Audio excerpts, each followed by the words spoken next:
Hi guys! Welcome back to my channel at nagbabalik pa naman po ako para sa isa naman pong vlog natin.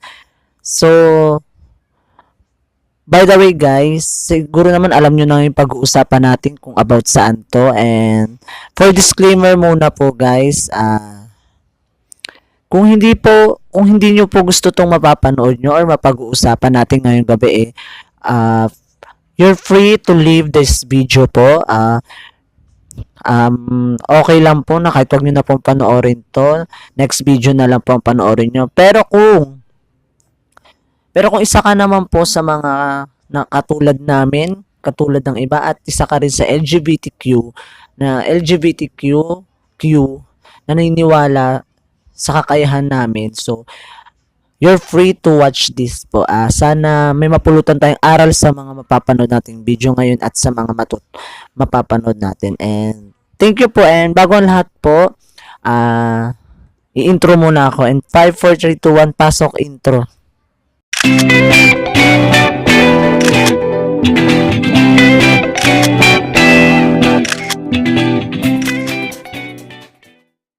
So hi guys, welcome back to my channel at nagbabalik na naman po ako. So ito na nga po, umpisa na natin tong main topic natin ngayon. Pero bago lahat ulitin ko lang po for disclaimer, yung mga sasabihin ko po is, yung mga sasabihin kong information about po sa LGBT is for my own lang photo, for my own opinion. At ito lang yung alam ko talaga about sa LGBT at yung iba po ni-research ko na to para may maganda naman ako masabi at may malaman din natin kung saan talaga nanggaling ang LGBT community about dun sa flag na yon, ano bang symbolism ng mga flag, yung colors na nando sa may flag, and then kung saan ba nagsimula ang LGBT and paano nabuo ang LGBT na to. So let's start na tayo. So ang number one is ang ano ba ang meaning ng LGBT. So, ang meaning po ng LGBT is lesbian, gay, bisexual, and transgender. Pero alam ko may nadagdag na po talaga yun yung queer o queer ba tawag doon. So, pa-correct na lang po ako, comment below na lang po kung paano pag ano nang banggit noon. Basta yun na yun. So, ito na nga. So, bagong lahat po, very confidential itong pag-usapan natin at sana po maintindihan nyo. And saan ba nagsimula ang LGBT community? Based on my research po, ang LGBT ay unang alam ko lang po unang pride parade pala. Ang unang parade po pala ng LGBT is sa Italy po yun. First LGBT parade doon sa Italy, ginanap noong 2008. So, ibig sabihin sa Italy pala nag-umpisa yung LGBT pride na yun. So, ibig sabihin nun, kumbaga ang Italy yung unang nagbukas ng pinto para sa mga katulad natin na sa third sex na magkaroon ng isang parade or isang ano bang tawag doon? May tawag doon occasional, parang ganun. Nasa Italy pala unang ginanap yun na noong 2008. So, noong 1980s po pala, nalaman ko based on my research again, noong 1980s pa, may LGBT na pala talaga, pero hindi pa ganun kaganap to. Tsaka ang tawag pa lang dati sa LGBT, walang T, kumbaga LGB lang. Nandun na yung lesbian, gay, and bisexual po. Wala pa pong trans noong panahon ng 1980s dahil hindi pa po pala legal sa ibang bansa yung mga panahon ng 1980s. Wala pa pong transgender na didiscover noon. Wala pa pong mga doktor siguro na may alam na pwede na palang maging mukhang babae ang isang mukhang lalaki. So naging LGBT lang to nung panahon 1990s. Excuse me.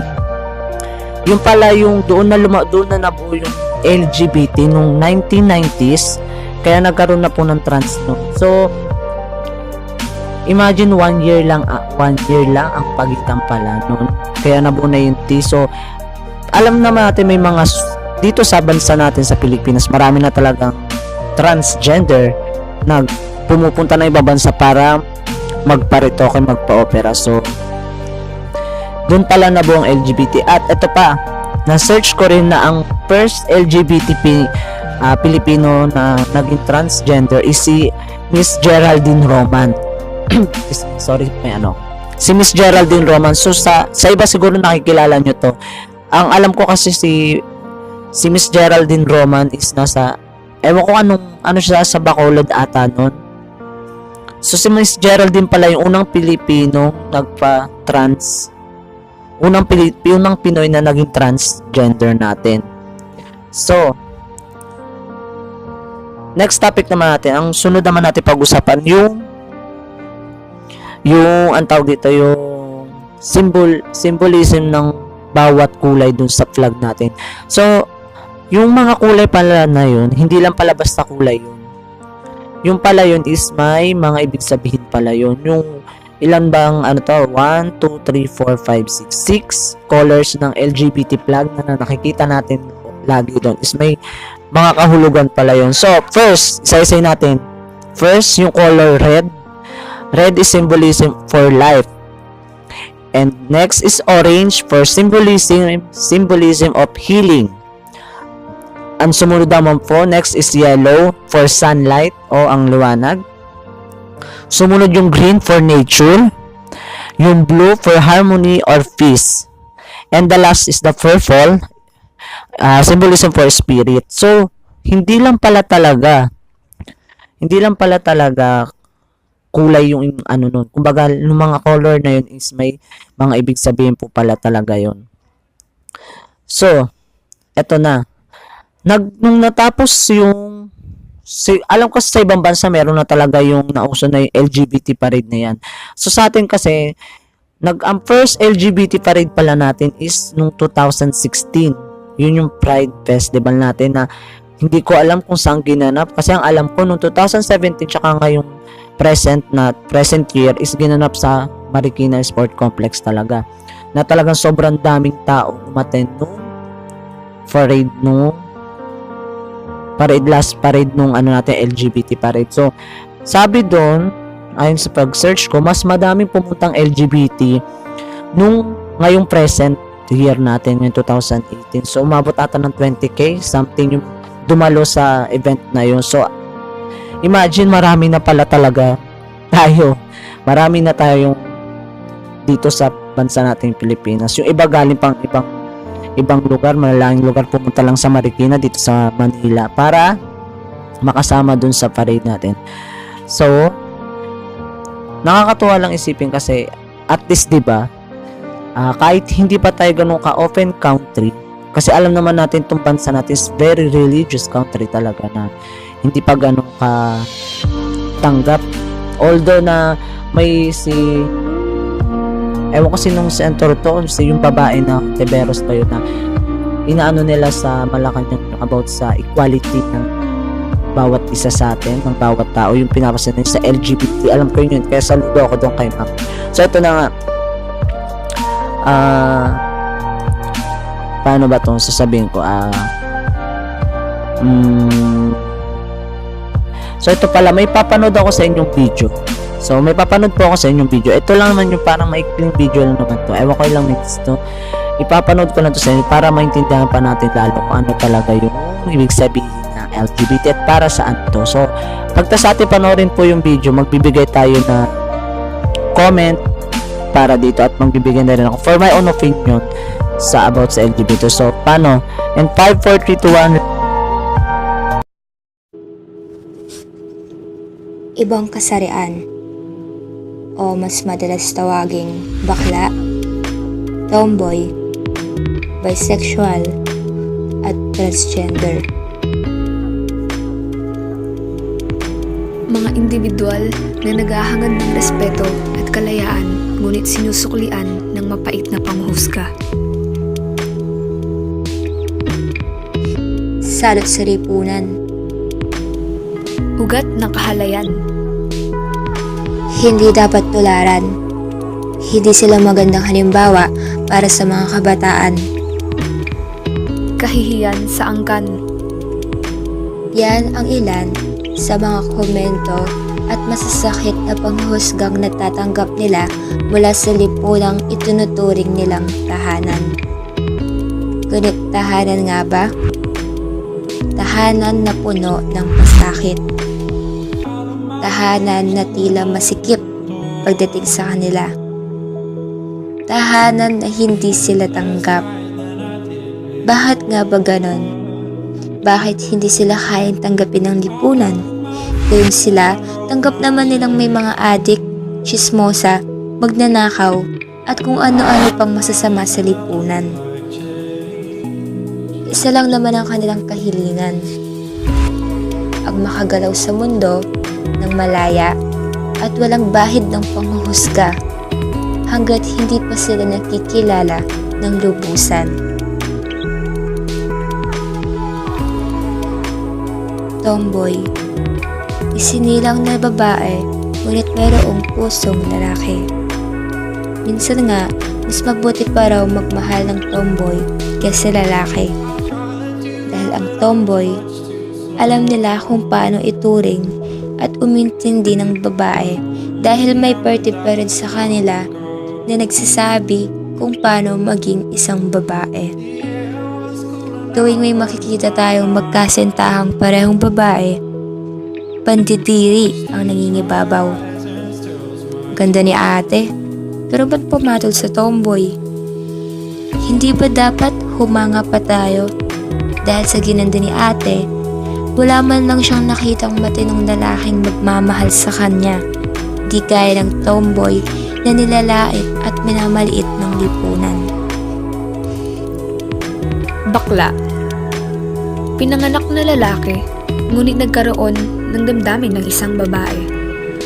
May pagkakataon na may makikita tayong bakla at babaeng nag-aaway, nangingibabaw sa utak ng mga tao. Kawawa ang babae. Nasasabi iyon kahit walang katibayan na ang bakla nga ang masama at mali. Bakit kung ituring sila ay tila isang napakalaking kamalian? Hindi ba't mas masama iyong babaeng hinahayaang lokohin ng kasintahan niya ang isang bakla at perahan upang may ibang date sa kanya? Bisexual.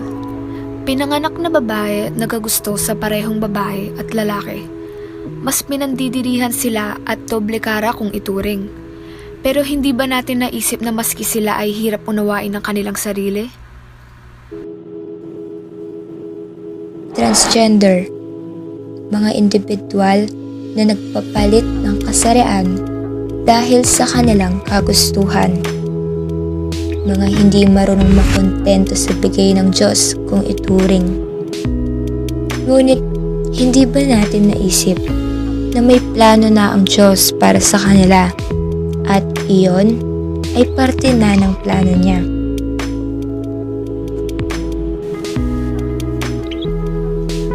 Lahat sila ay may malaking naiaambag sa lipunan natin pagdating sa iba't ibang larangan.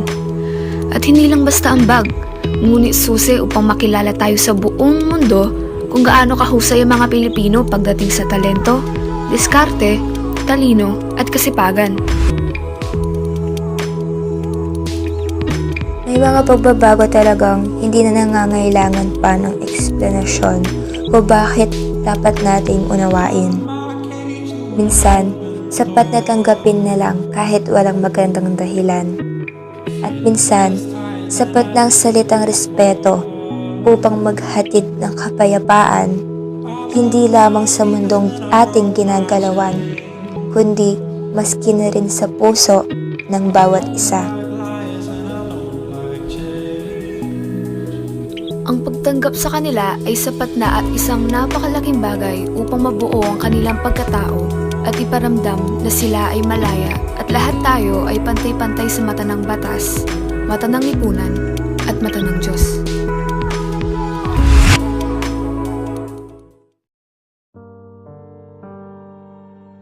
I'm back again, nagbabalik po ako. So, napanood na nga po natin yung video. Napanood na po natin lahat.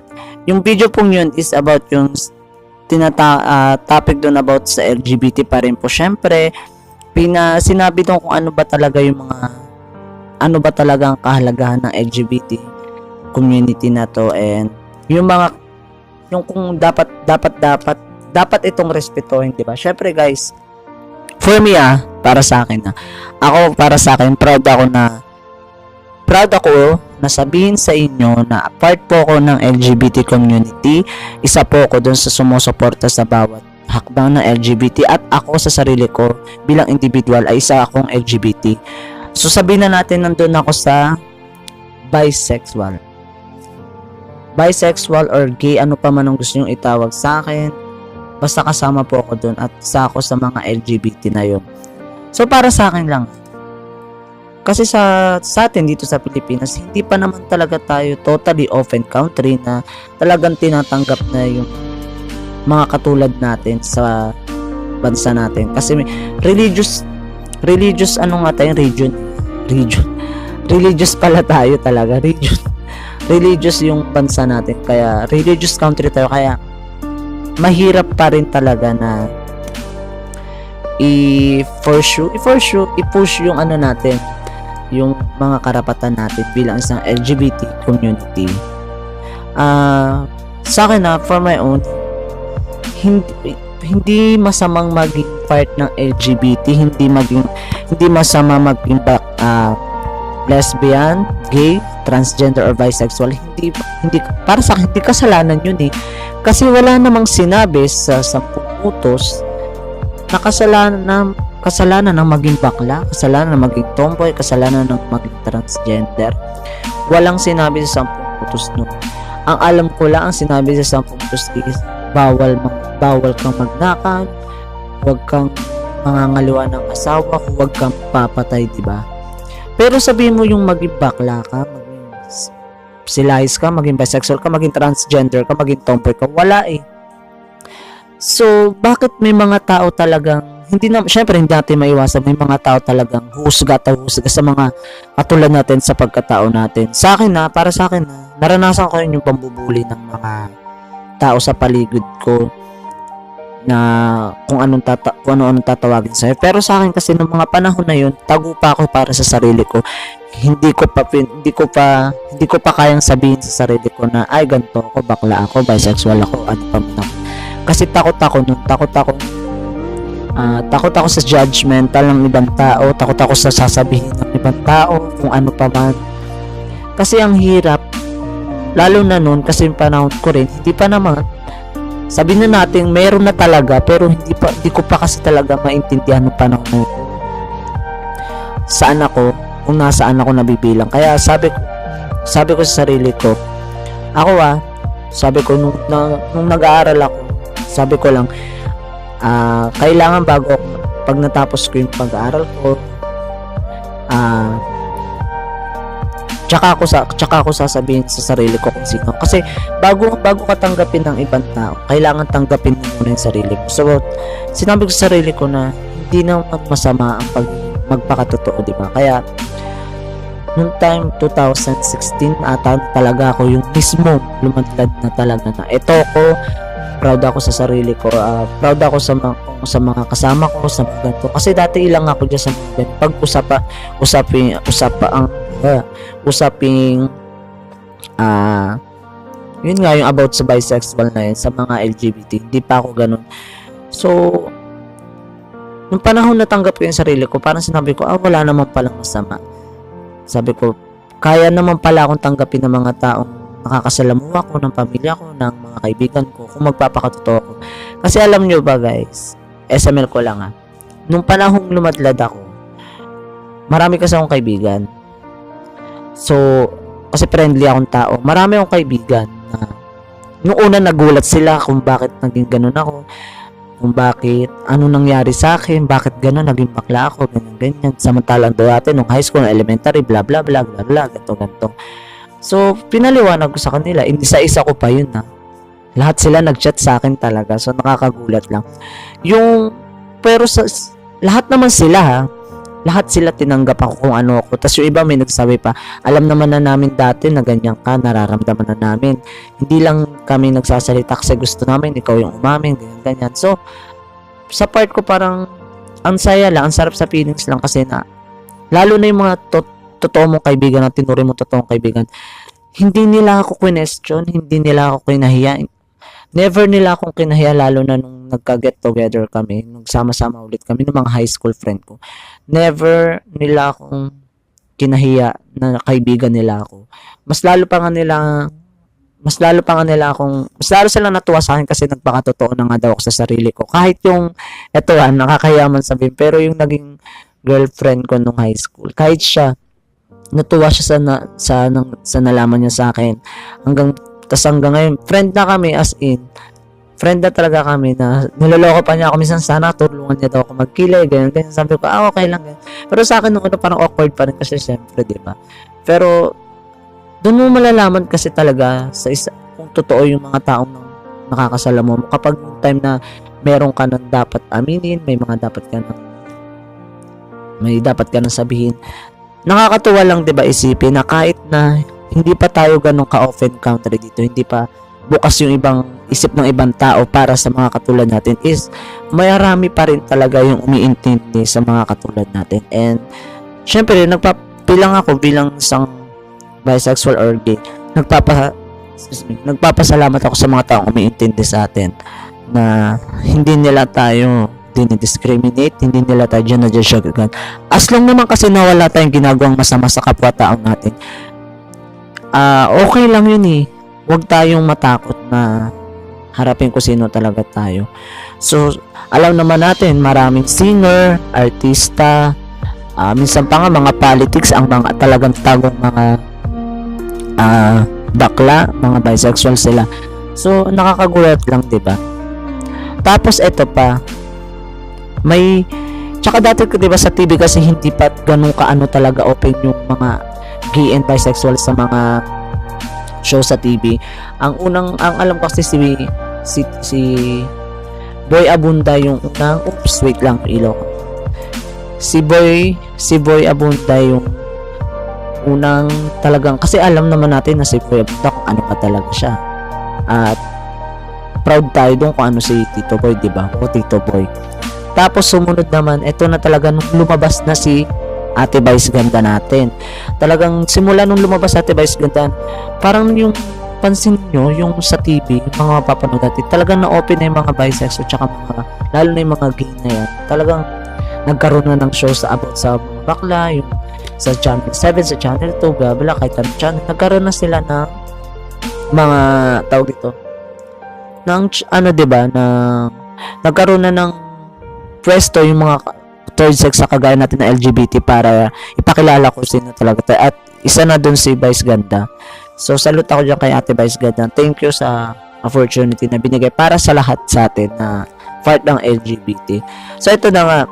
Tapos, nanood ako nung mga LGBT dito sa atin nung ginanap ng last March nung LGBT pa rin dyan sa Marikina, dapat na makakapunta ako. Hindi ako nakapunta kasi yung time na yun may trabaho pa ako. Pinanood sa sobrang saya pala nila at ang daming pumunta talaga. So nakaka-proud lang kasi 'di ba? Alam niyo yun. Hindi lang pala talaga tayo nag-iisa, marami pa tayo. So yung iba nga, kung ako kinayanan yung depression na dumating tayo sa point na yun. Kaya din ng iba na hanggang ngayon is hindi pa tanggap yung sarili nila. So para naman doon sa mga hindi tayo tanggap, intindihin na lang din siguro natin sila kasi syempre iniisip nga nila kasi diba, wait lang share ko lang, napanood ko rin sa may isang vlog doon na foreign doon sa may Marikina ginanap, may mga pumunta doon na lalaki na against talaga sila sa LGBT. Tapos may sinabi pa doon yung lalaki na ang sabi niya, wala daw pinanganak na bakla, tapos may bakla ba daw na baboy, yung mga ganong salita, diba? Parang below the belt naman na si Kuya magsalita nung about doon. Syempre, hindi niya mapipigilan yung mga tao doon na ang tawag dito, maasar sa mga sinasabi niya kasi nasamba siya, nasa LGBT pa rin siya, tapos eksena sila ng ganon. So sana irespeto na lang na kasi sila, nire-respeto naman natin sila. Parang nakakalungkot lang din isipin na may mga ganong tao talaga na masyadong nagpapansin para lang sa, ginagamit pa yung salita ng Diyos para lang magpapansin, diba? So kanya-kanya lang naman yun tayo, diba? Tapos sumagot yung isang bakla doon, bakit ba? Kasalanan bang maging bakla? Sabi nung isa doon. ang alam ko mas kasalanan ang magnakaw at ang magpatay ng tao, di ba? So bakit naging kasalanan yun? Tapos sinabi pa niya doon na gusto ko sinabi niya doon, di ba? Nire-respeto namin kung ano yung paniniwala niyo, pero sana respetuhin niyo rin kami kahit ngayong araw lang na to, kasi it's our ano ba to? Ito yung araw ng selebrasyon namin. Itong isang araw lang to, sana ibigay niyo sa amin to. Wag na kayo sana manggulo. Yung ganung salita, di ba? My God. Eh di natameme yung mga lalaki dun sa yung parang may dala pa silang, ewan kong tawag doon, placard atay o ano man yun na nakalagay doon, makasalanan daw ang mga bakla, ganyan. So alam naman natin na syempre paniniwala nila. So sana respeto natin, respetuhin natin sila, respetuhin din nila sana tayo. So lesson learned lang again na hindi masamang maging part ng LGBT, hindi masama ang pagiging bakla, tomboy, transgender, ano ka pa man. Kaya sana, hopefully, dumating yung panahon na talagang totally matanggap na tayo ng ibang tao at mawala ng discrimination.